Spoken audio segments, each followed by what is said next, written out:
তৃতীয় দিনের খেলা নির্ধারিত সময়ের 40 মিনিট আগে শেষ হয়েছে। খারাপ আবহাওয়ার কারণে খেলা চালিয়ে যাওয়া যায়নি।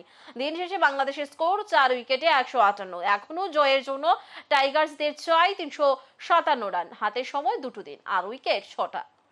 দেশের মাটিতে ভারতকে টেস্টে হারানো কঠিন, এমন কথা ভারত বাংলাদেশ টেস্ট সিরিজ শুরু হওয়ার আগে একাধিক প্রাক্তন ক্রিকেটাররা বলেছিলেন। তার প্রমাণ হাতে নাতে পাওয়া যাচ্ছে। চেন্নাই টেস্টের শুরু থেকেই টিম ইন্ডিয়ার দাপট দেখা যাচ্ছে।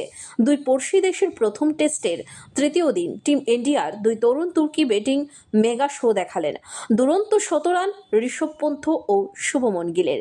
সবকিছুর মধ্যেও লাইমলাইটে অবশ্য ভারতীয় ফিল্ডারদের নেওয়া 3টি ক্যাচ। তৃতীয় দিনের খেলা নির্ধারিত সময়ের 40 মিনিট আগে শেষ হয়েছে। খারাপ আবহাওয়ার কারণে খেলা চালিয়ে যাওয়া যায়নি। দিন শেষে বাংলাদেশের স্কোর 4 উইকেটে 158।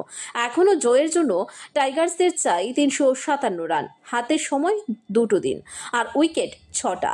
রবি সকালে বাংলাদেশের ক্রিকেটারদের জন্য কি অপেক্ষা করছে তা জানতে দেরি রয়েছে, কিন্তু জসপ্রীত বুমরা, আকাশদীপ, মোহাম্মদ সিরাজ, রবীন্দ্র জাডেজারা যে শান্তদের ছেড়ে কথা বলবে না তা বলার অপেক্ষা রাখে না। আপাতত তার আগে একটু তৃতীয় দিনের 3 দুরন্ত ক্যাচ নিয়ে আলোচনা করা যাক। প্রথমেই বলতে হয় যশস্বী জয়সওয়াল যে ক্যাচ নিয়েছেন। ওপেনার জাকির হাসানকে 33 রানে ফেরান বুমরা। স্লিপে যশস্বীর ক্যাচ, বাদিকে ঝাঁপিয়ে গলিতে ক্যাচ। তা বোলারের উইকেট বলার চেয়ে ফিল্ডারের বেশি বলা যায়। এরপর বলতে হয় শুভমন গিলের ক্যাচটি নিয়ে।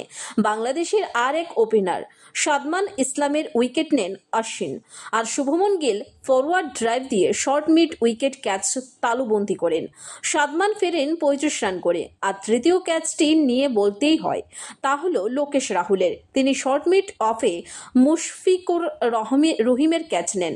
বল যেখানে নিচু হচ্ছে সেখানে সামনের দিকে ঝুঁকে ক্যাচ নেওয়া কঠিন।